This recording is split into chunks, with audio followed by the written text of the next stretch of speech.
Hi, everyone. Welcome to the second edition of the Open the Pit, the podcast. I'm Matt. And unfortunately, this podcast is going to take a bit of a different turn today.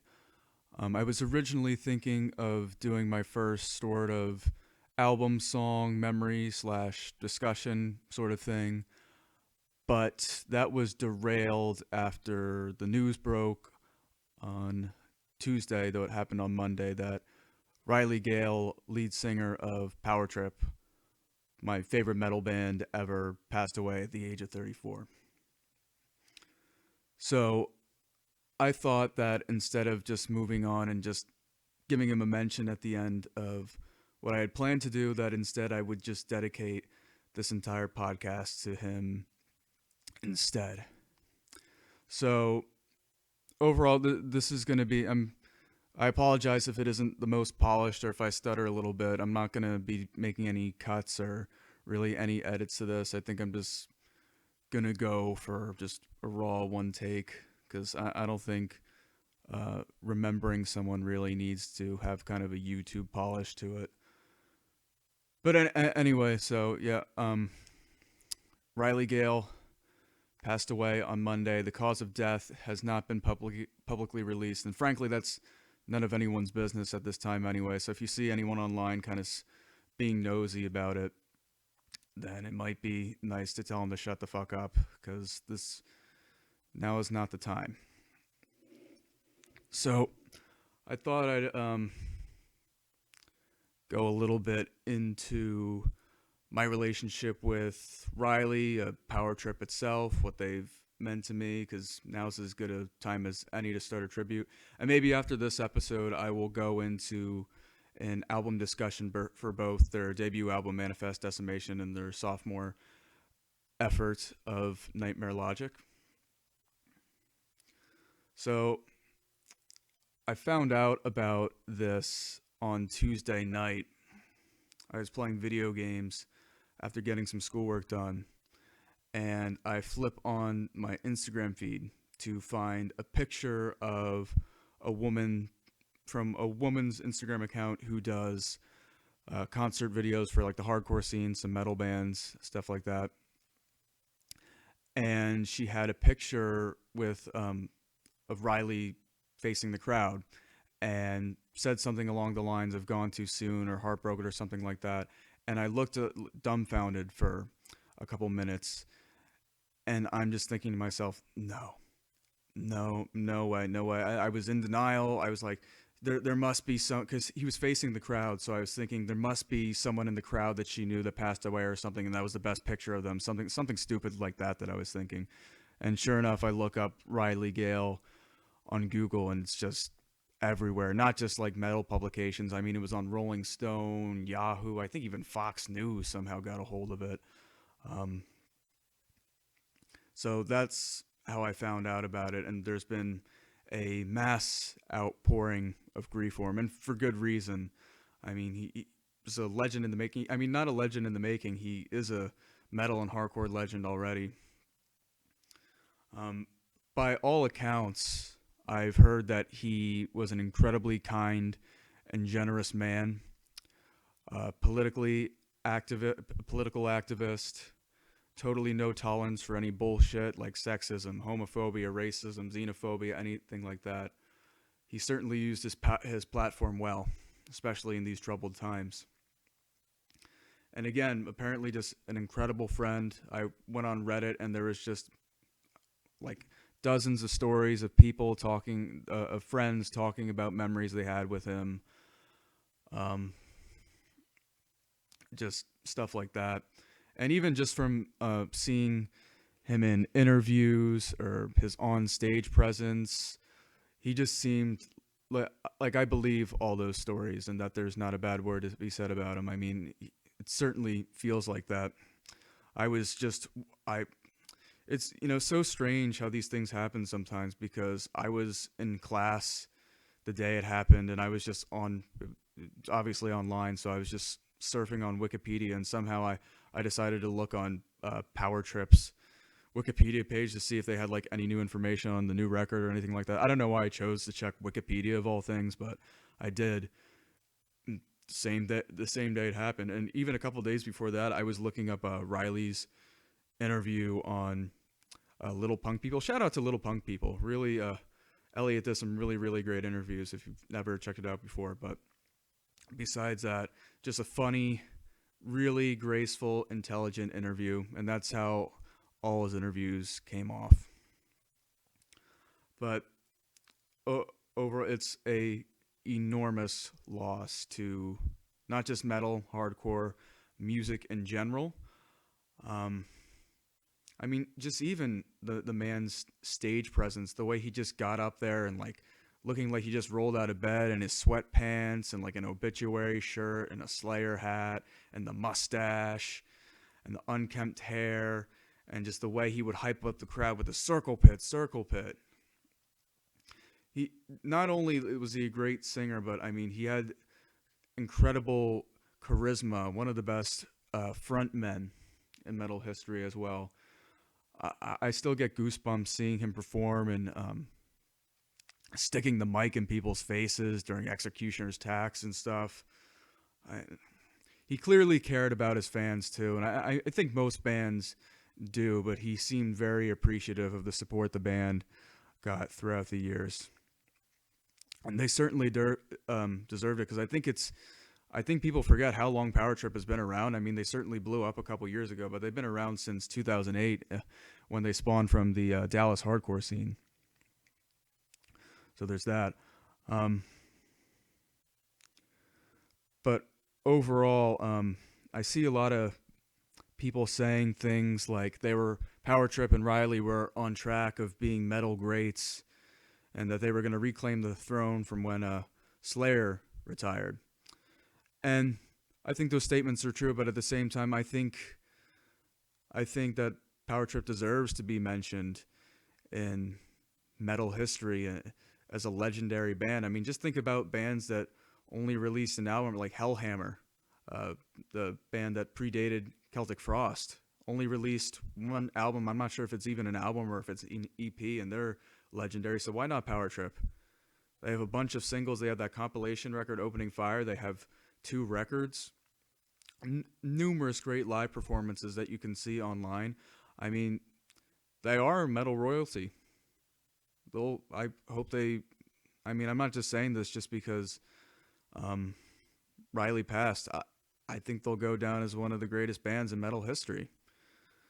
Now, keep in mind, I'm saying were. I don't know what Power Trip's course of action is, and that's, again, none of my business, and I will make no suggestion for what they can do because they need time to heal and to mourn, and I will support them with whatever they choose to do. I will be a Power Trip fan for life.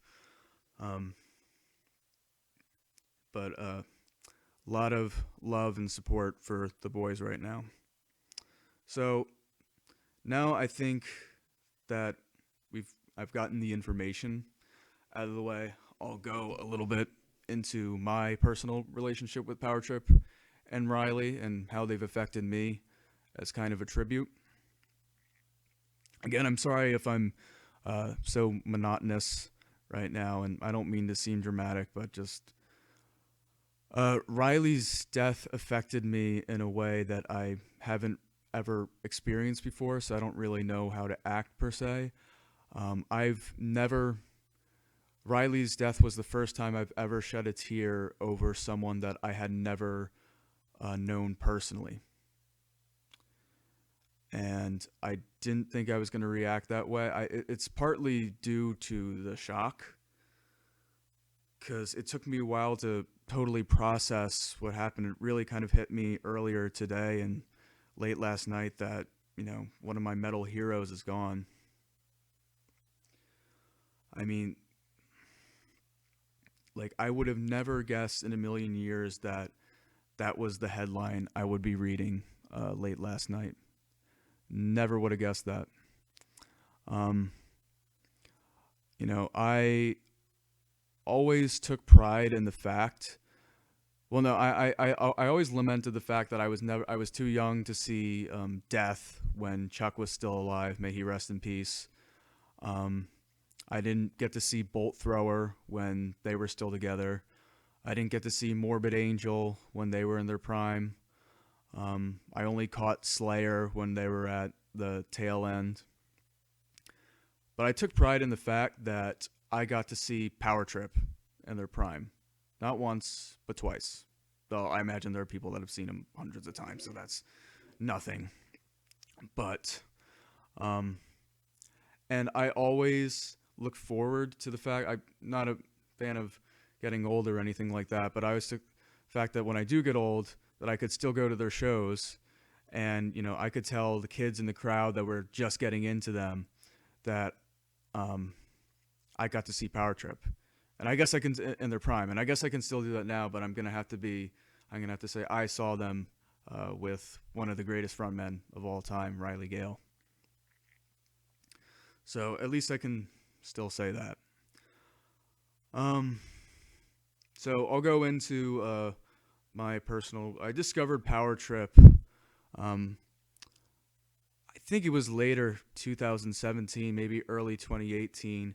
Um, it was a little bit after they released Nightmare Logic, and I think I heard of them after seeing them on a list from Loudwire, the metal hard rock kind of website thing. And then I also saw that they won Metal Song of the Year for Executioner's Tax. And I was I don't exactly remember how I felt when I heard, because it was Executioner's Tax that I first heard, but I was stunned by it because there was familiarity in it, because I had listened to, the big four thrash, like Metallica, Slayer, Megadeth, Anthrax, but also like bands that were at it, like Overkill, Exodus, Testament, Creator, Sodom, that kind of thing.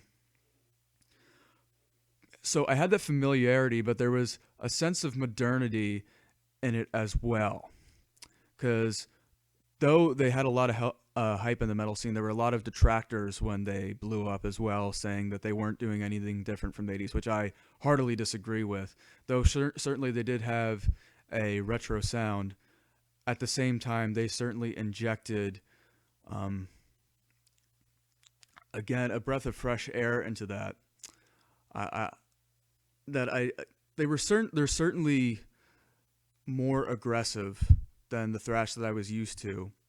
And without Power Trip, I don't think I would have ever gotten into anything more aggressive than Slayer, and I don't think I would have um, explored any sort of band in metal past like Slayer's discography. Um, with Power Trip's help and with like the metal subreddit, I went down a rabbit hole of bands that weren't household names, and then through that, bands that were underground, bands that had less than 1,000 listens on Spotify, bands that had less than 100 listens on Bandcamp and stuff like that. And I'd like to credit that to Power Trip, because they were they were a band that wasn't, that though they were big in the metal scene, they weren't uh, a household name. Another band that did that for me was the Menzingers and the pop punk scene, but that's a whole other thing. But so they certainly did a lot for me in my music journey, and I don't think a week has passed since 2017, 2018 that I haven't thrown on maybe one Power Trip song or watched them live. So yeah, I heard them, and I was struck by both the primal energy and the simplicity in their sound, but also the complexity and everything else, and Riley's voice and the lyrics, because they certainly took some of kind of the fantastical elements and the hyperbole of the metal scene, but they also injected very sharp political commentary, analysis of the human psyche, and just kind of life and world problems in general. And there's a lot of metal bands that have done that, mainly in the thrash things, but no one really did it with kind of the sarcasm, the bite, the wit, but with the intensity and just menace that Power Trip did it.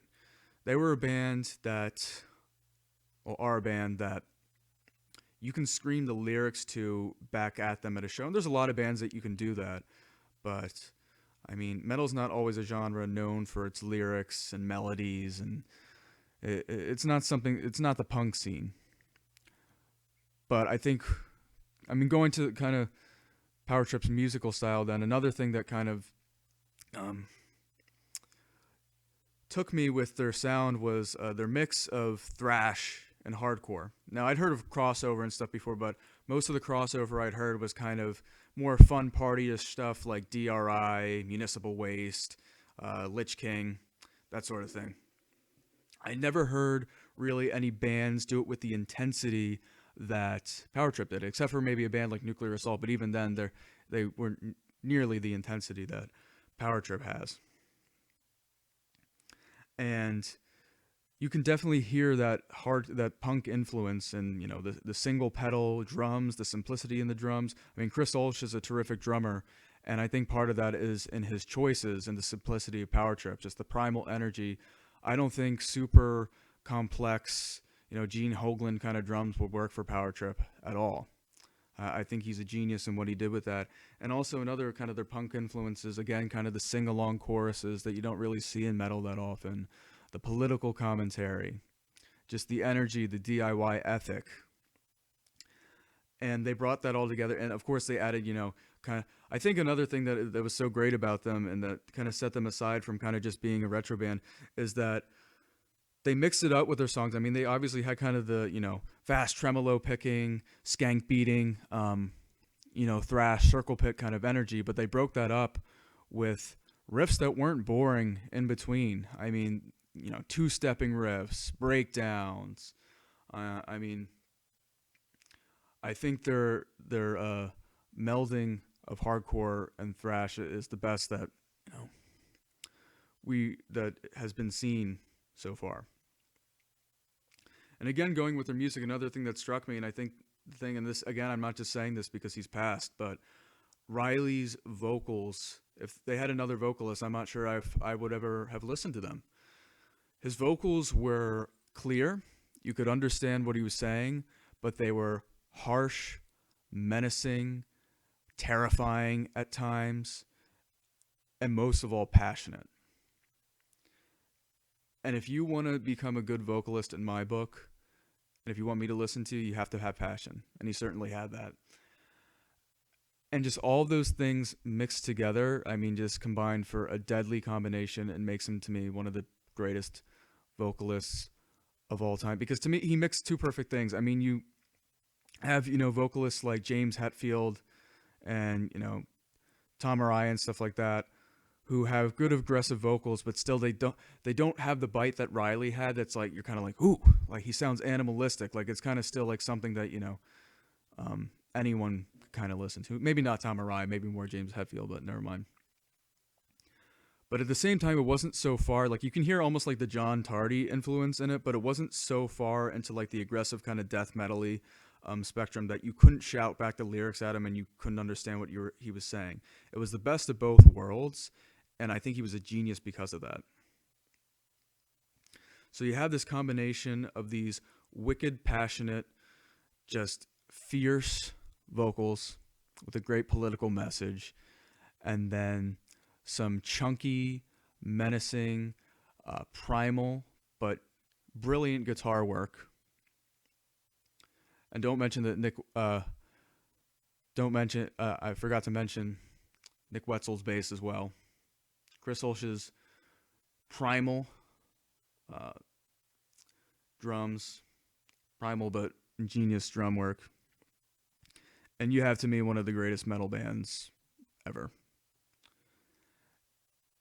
And again, their sound is vicious but accessible at the same time. And not poppy accessible, but accessible in a way that it could take people like me who hadn't really delved that much into metal harsh like that before and turned me into a fan of extreme metal. Not that Power Trip was extreme metal, but they were kind of one of those bands that I like to say that Slayer kind of dipped my toes in the water of kind of more extreme metal, and Power Trip full on dunked me over and waterboarded me into more extreme forms of metal.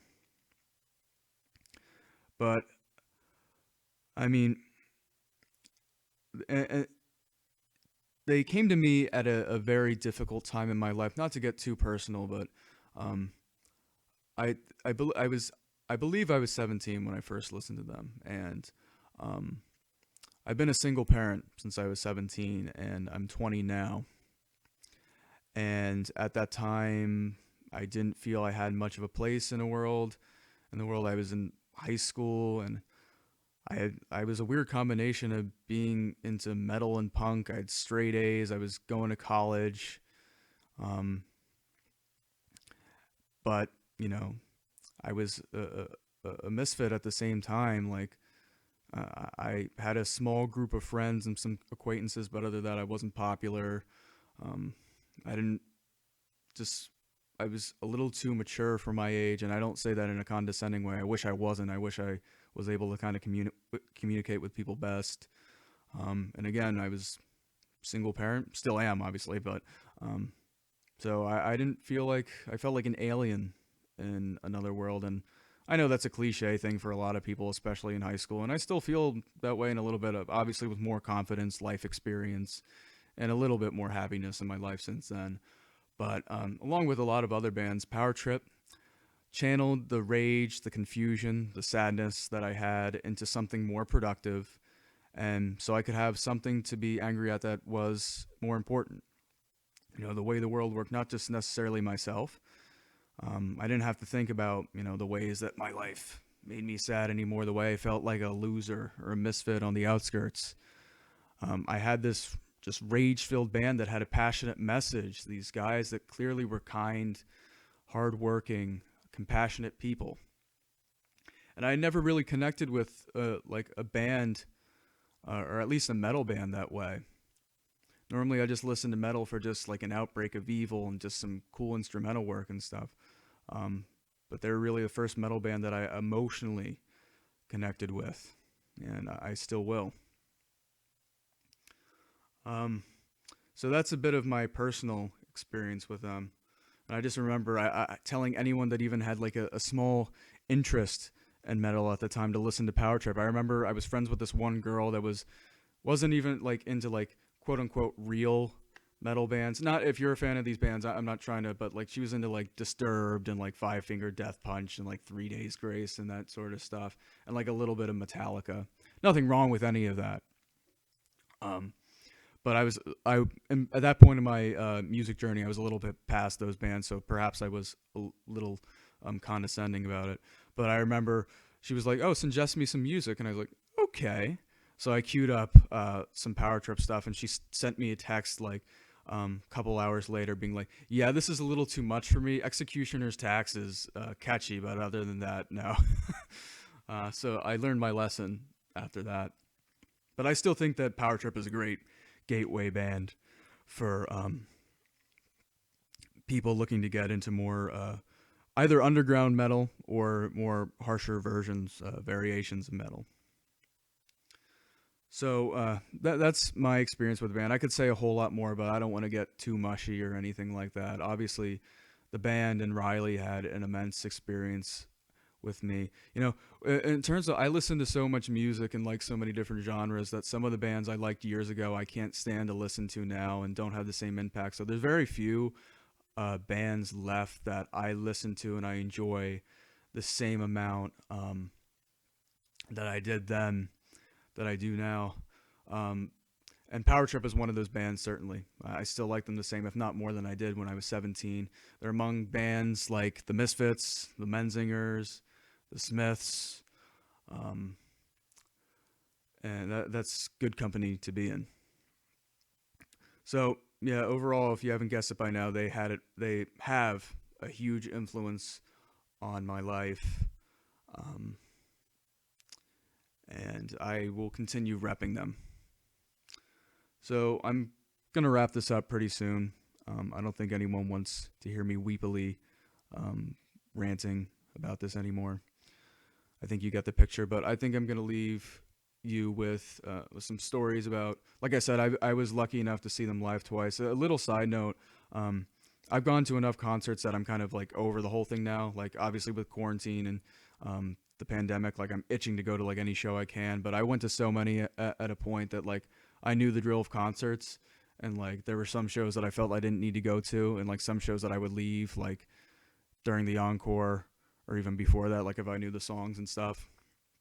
I don't think I'll be doing that anymore. I don't think, even if there's a band I've seen so many times, that I will skip out. Though I would have seen Power Trip every single time they come, but um, my advice is, if you're either new to concerts or you've been going a while and there's an artist that you've seen a lot or haven't seen at all and you're thinking about skipping it for whatever reason or not, I mean, that's okay. Like, I understand, so, like, financial issues, logistical reasons, and not every situation is going to end up like this, but see your favorite bands when you can, because you might not get the opportunity for reasons like what just I've been talking about this entire time: breakups, member changes, sound changes. See your favorite bands when you can, because you don't know what's going to happen. I mean, in life anyway, tell people you love them. You never know what's going to happen. Life is a cruel, cruel thing. And though it's beautiful at many points, there can't be any pain without being pleasure, and that's life. So now I'm going to go into the stories. The first time I saw Power Trip was soon after I discovered them. It was, I believe, in May or April of 2018. And it was a tour with Red Death, Fury, Sheer Mag, and, well, them. I think it was even a double headliner between them and, maybe it wasn't. Maybe it wasn't them, but maybe it wasn't a double headliner. But I know Sheer Mag played for a long time. And I was so excited to go to them. I was, young, just getting into mosh pits and stuff like that, and I was excited. And I remember being nervous the whole time because I wasn't aware what the pit situation was going to be, because them being from the hardcore scene but having a metal following, I had seen people doing the hardcore dancing in their pits and like the karate moves and stuff. And listen, I don't have a problem with people doing that at hardcore shows. It's not personally, other than like doing some two-stepping or skanking. It's not really my thing. I'm a skinny guy, and though I'm surprisingly strong, like if I get a punch to the guts, I'm done for the rest of the show. So I try to avoid that type of pit action. So if you're into that stuff, don't worry. Like, I don't have a problem with it. A lot of the metal community does, but I don't. But it's just not for me. And especially back then, like I was like, oh geez, it's like circle pits or get the fuck out of here. Like, I don't want to be any of that hardcore stuff. So I really wanted to pit to my favorite metal band. So I got there, and I remember I got there, like, I used to get to shows way too early because I wanted to get a good spot, but now I don't do that anymore, so I can be in the middle where the pit is. But back then I showed up, and there's like two people outside, and I remember I sat there for a couple minutes, and I was like, is the show still going on, or like people just hanging out there? And they're like, yeah, I don't know why anyone's here. There's a surprisingly little people there. And then so I went in, and I remember there was a couple old guys hanging out at the top. So I guess, again, that kind of appeal throughout generations was also what made them so great. And so I got there, and I stood at the front because the floor area was super small. The venue that I went to, and that is my favorite venue in the city, usually makes the floor smaller for metal shows. I don't know if that's either just so the entire floor can be a pit, or because there's generally lower attendance. I'm not sure, but that was the case then.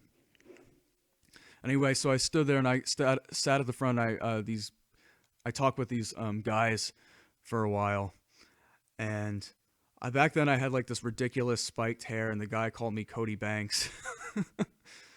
Thank God I grew long hair, because that was not really a flattering comparison. And anyway, I remember taking a look back at the pit when Red Death came on, and people started doing karate and stuff like that. I'm like, oh no. Well, they're a hardcore band, so maybe that's just what they're gonna do. Fury came on, the same thing, and then Sheer Mag came on. And another good thing for Power Trip is they had such an eclectic music taste and rep so many different bands of different genres and of lesser popularity than them. So good for them, especially Riley at the forefront of that. And Sheer Mag was the complete opposite of those bands. They're kind of like a mixture of like indie and almost like T-Rex-ish, like 70s kind of glam rock-ish kind of thing, like completely different. And I remember like there were like fans in the crowd that like clearly I just went there just for Sheer Mag, but yeah, very interesting. And I remember the sound sucked for sheer mag, and I mean sucked. Um, I couldn't hear the lead singer, her voice. I think her name is Rory. I couldn't hear it, so she was just singing her heart out passionately, and you just heard nothing. And I was in the front row too, so you would have think I would have at least heard her natural sound, but I didn't.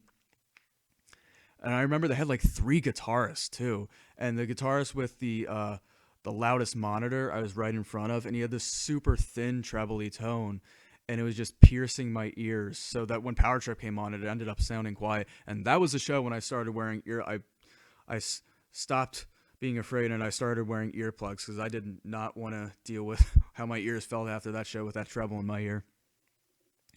And then Power Trip came on, and they were absolutely fantastic. I think they opened with Drown, and that was heavy as hell.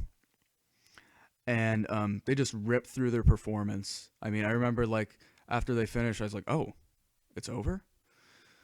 But anyway, rewinding a little bit, I remember I took one look back at the pit when it started, and it was like a fight between the metal guys trying to start a circle pit, and like the hardcore kids punching in the middle for supremacy.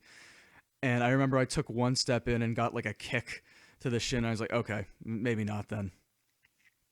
And I remember I was until I saw them about a year ago, not even a year ago, I was upset that I never got to pit to them, but that would change. And then another thing at the end of that night, I still don't know what it was. I don't know if it was someone crowd surfing or a trash can, because I heard afterwards that people got so excited that they started throwing trash cans in the venue. I still don't know what it was, and you would think I would know what it was because a trash can is obviously solid and a person's softer, but I still don't know because it leapt off of me quickly after. But I got hit right in the eye with one of those objects. And I remember just getting up confused, and some guy was like, "Are you all right? Are you all right?" And I had to like rush to the bathroom to make sure, and like my eye was bleeding a little bit. And then I remember I got back in the car and like desperately not wanting to show my dad, so he didn't like give me a lecture every single time I went to one of those shows. But it ended up being okay, just a little bit of swelling. So my last story is from the last time I saw them. I saw them with Creeping Death, High on Fire. High on Fire was the headlining act, and then Devil Master. And I remember I was like, okay, this is more of a metal bill this time, so we're gonna see what the pit's like. But then again, I didn't have as much of a problem with the hardcore dancing then, so I didn't really care. And I remember I got to the venue when Creeping Death came on, and there was like a space opening, and there was this one hardcore dude that just started stalking through the pit and kind of skipping with just a pissed look on his face. And he wasn't swinging or doing anything else, but he just kind of did that for the entire set and did nothing. So that was funny. And then Devil Master got on, and they were good. I'd seen them before. They're great, blackened, kind of punk, D-beatish, speed metal kind of band. Very good. And then Power Trip got on. They opened with Manifest Decimation, and I didn't even care. I just jumped right in the pit. And there was a nonverbal agreement that night with the hardcore kids and the metal fans. During the fast circle pit parts, the metal kids would circle pit, and during the slower parts, the groovier, chunkier parts, the hardcore kids would do their moves, and that was fine. And then there was some two-stepping in between, some crossover there. And then I also remember I misjudged what the pit action would be during Executioner's Tax. So I jumped in there starting the pit, but then I realized that all the hardcore kids decided to take over for that particular song. So I remember I realized it too late, and I had to like do Matrix like ducking moves underneath fists and kicks and stuff like that. And then a final other thing, there was like this 300-pound bald guy that kept doing kicks and stuff like that. And every single time he would decide to jump backwards right into me, and I would have to pick him up out of sheer adrenaline on my knee and push him back every single time. I still don't know how I managed to muster the strength to do it, but I did. So I will remember that show finally. I finally got to pit correctly to my favorite metal band. I had some fun memories, and they absolutely killed it. I'd say I wish I enjoyed it more if I knew what I knew now, but I enjoyed it 100%, so I can't really say that. And then I remember I just was so moved by the performance that I just left afterwards. I don't mind High on Fire, but like I haven't really delved into their discography that much, so I kind of felt like a fraud being there. So I left afterwards, and it's probably for the better because Power Trip absolutely blew my mind again that night. Um, so I think one final memory about Power Trip is the only merchandise I own for them, and I wish I had more, other than I have their vinyl. But I remember they had this one shirt design. It's a white shirt, one of the few white band shirts I own, with like a blue design of like death with like a tunnel running through him, like a Grim Reaper, and it says Nightmare Logic on the bottom. And they sold out that design, so I had to find like a bootleg version. Sorry guys, I've spent money on your tickets and I've spent money on vinyl and donated to Riley's Dallas charity. So hopefully you can forgive me for buying a bootleg shirt from. But anyway, I bought like this bootleg shirt from someone in China, and I got it back quicker than I expected. And it's so small on me too, but I'll still wear it anyway because it makes me look a little bit buff when I'm really not at all. Or I'll throw a flannel over it so it doesn't look that small. But it almost reminds me of Ross's Frankie Say Relax shirt from that episode of Friends. I'm not a big Friends fan, but from that episode I've seen, it pretty much looks like that on me. But so I have lots of funny memories and great memories with Power Trip. And one more that I can think of before I finally stop talking. I'll probably talk more about them if I do like a review of them soon. So expect to hear a lot on this channel about it. But I've had this nightmare logic, pun intended, before. Well, it's not a nightmare, but it's kind of funny. Where I'm at a Power Trip show, and during Manifest Decimation, Riley sticks the mic in my face like he does so many times. And I sing the chorus, but it's not my voice. It's Goofy from Mickey Mouse. And instead of saying Manifest Decimation, I go, Manifest Decimation. And there are many times when I wish I told him that I had that dream. I wish I could have met Riley in person. But anyway, that's just the final thing. So thank you to anyone that listened. I know this was depressing and not. I know I talked that the next podcast would be more my vision of what I had for this, but I just felt the need to pay tribute to someone who's had an immense influence on my life. Riley, wherever you are, I don't know what comes after life. I'm not gonna speculate on it, but I hope you're at peace, and I hope you're sticking the mic in people's faces wherever you are. Um, Rest in peace to one of the greatest metal vocalists in history. My personal favorite metal vocalist. Um, you had a great impact on this world and on many people's lives, and you will not be forgotten. And my best wishes and much love and support to Power Trip, my favorite metal band ever. I hope you guys are able to persevere, and whatever you choose to do in the future, I will support. Thank you very much.